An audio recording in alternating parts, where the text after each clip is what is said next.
ये मीना श्रीवास्तव ने प्रश्न भेजा है। सादर प्रणाम अनंत श्री। आपने बताया कि हमारे विचार और भावनाएं भी चीज़ें हैं, उनकी प्रकृति उनकी सामयिकता में है। कृपया उस पर कुछ कहें। हमारे विचार और हमारी भावनाएं ये चीज़ें हैं, अर्थात ये मटेरियल है, पदार्थ है। Thoughts are the things and emotions are also things. विचार और भावनाएं हमारी इंद्रियों के पकड़ में आने वाली घटनाएं हैं, और सामयिकता यानी कि जो उनका ठीक समय होता है, विचार और भावना जो बिल्कुल ठीक समय में घटती है, वो उसकी उपयुक्तता होती है। अगर हम जैसे भोजन को एक चीज़ माने, तो भोजन की सामयिकता क्या है कि जब तुम्हें भूख लगी हो तो तुम्हारे पास भोजन हो, तुम्हें प्यास लगी हो तो तुम्हारे पास पानी हो। तो ये पानी की सामयिकता हुई और उसकी उपयोगिता भी हुई। इसी तरह से विचार और भावनाएं हैं।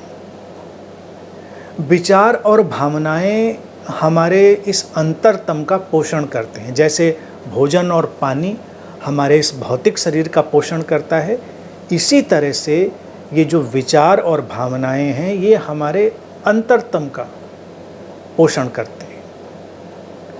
अब विचार की उपयोगिता या भावना की उपयोगिता तभी है जब ठीक उसकी ज़रूरत हो, जिस समय उसका उपयोग हो और वो किसी तुम्हारे विशेष उद्देश्य में अपना योगदान दे रहे हो, अन्यथा बीमारी बन जाएंगे। जैसे तुम भूख के अलावा भोजन करोगे तो वो भोजन तुमको बीमार बना देगा। तुम आवश्यकता से ज़्यादा पानी पियोगे, वो पानी तुमको बीमार बना देगा। डिहाइड्रेशन भी प्रॉब्लम होती है और ओवर हाइड्रेशन भी प्रॉब्लम होती है। समझ रहे हैं? भूख से लोग मरते हैं और खाने से लोग मरते हैं।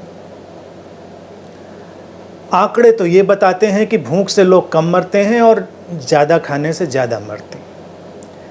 इसी तरह से विचार और भावनाओं की कमी से जीवन पीड़ित नहीं है, विचार और भावनाओं की गैर सामयिक अधिकता से।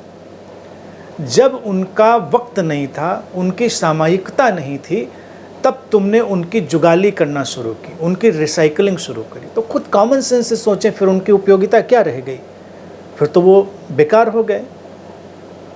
तुमको ठीक समय पर ठीक बात सूझे, भावनाओं की अभिव्यक्ति ठीक समय पर हो, भावनाओं को तुम ठीक समय पर पकड़ पाओ, विचारों को भी जो तुम्हारे अंतर आकाश में तैरते हैं तुम ठीक समय पर पकड़ पाओ, तो वो तुम्हारे लिए उपयोगी होंगे। अन्यथा तो वो किसी काम के नहीं है, तुम्हारे पास कितने भी हों। सामयिकता,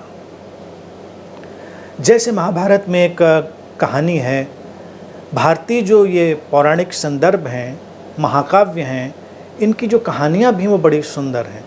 उसमें देखिए कर्ण का कैरेक्टर है, तो वो कैरेक्टर जो चरित्र है उसमें दिखाया है कि वो बहुत ज्ञान अर्जित करता है, शस्त्र कौशल, युद्ध कला अपने गुरु से, और ठीक समय पर भूल जाता है जब उसकी सबसे ज़्यादा ज़रूरत होती है। यूँ तो वो कुशल योद्धा है, लेकिन जब उसको अपनी जान बचाने के लिए वो चाहिए सारा कौशल, तो उसके काम नहीं आता।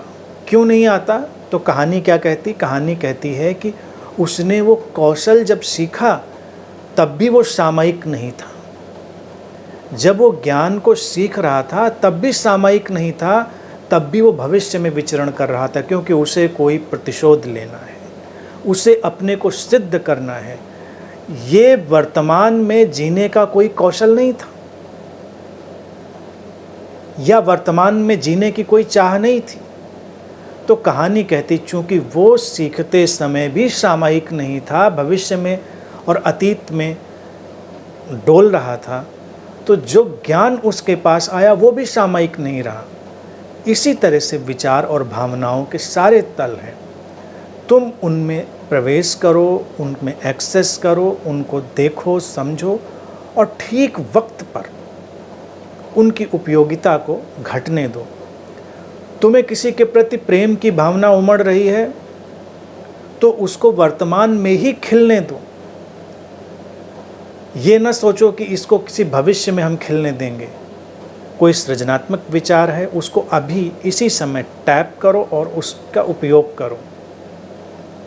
ये सारा जो जगत है विचारों और भावनाओं का, ये तुम्हारे आंतरिक जगत का भोजन है, पोषण है। ठीक समय पर आएगा तो तुम्हारा भला करेगा, ठीक समय पर नहीं आएगा तो तुम्हें बीमार करेगा।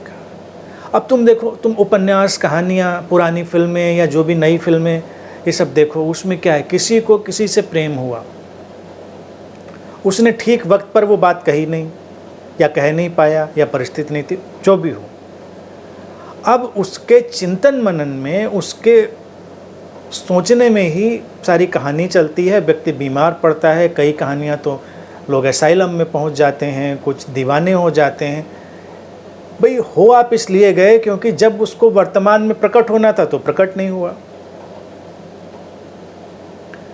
ये सृजनात्मक विचार भी हमारे भीतर दौड़ते हुए परिंदों की तरह होते हैं। ठीक उस समय तुमने उनको अगर नहीं देखा तो वो आकाश में खो जाते हैं। कभी तुम्हारे अंदर कोई विचार कौंधा और तुमने उसको ठीक से उसी समय अगर उसको टैप नहीं किया, उसको पकड़ा नहीं, खो जाएगा। कई लोग बहुत सृजनात्मक विचारों के धनी होते हैं, लेकिन उनकी कमी क्या होती है कि वो उनको पकड़ नहीं पाते। और जो लोग सृजनात्मक जाहिर हो जाते हैं, उनकी विशेषता बस इतनी होती है कि उसको ठीक समय पर वो टैप कर लेते हैं, पकड़ लेते हैं। तो अपने अंतर आकाश में ये जो विचारों के पक्षी, ये परिंदे उड़ान भरते हैं, उनको उसी समय देखो, उसी समय उनकी जो उपयोगिता, उपादेयता या सृजनात्मकता है उसको ग्रहण करो। नहीं तो बाद में उड़ जाएंगे परिंदे, फिर तुम बैठोगे, तब तुम कहोगे कि अच्छा मुझे भी ये ख्याल तो आया था, मैंने भी ये सोचा तो था। अक्सर देखिए लोगों का जीवन इसी बात में जाता, हाँ हाँ बिल्कुल बिल्कुल, मुझे भी ये ख्याल आया था, मैंने भी ये सोचा था, मैंने भी सोचा था ऐसा कर दूं, मैंने भी सोचा था ऐसा कह दूं। तो कहा तो नहीं, किया तो नहीं, बस सामयिकता खो गई। सामयिकता वही थी कि जब कहना था तब कहो, जब करना था तब करो। ये अंतर आकाश में उड़ते हुए परिंदे हैं तुम्हारे विचार और भावनाएं। उनको ठीक समय पर टैप करो और तुम बड़े प्रतिभाशाली हो सकते हो।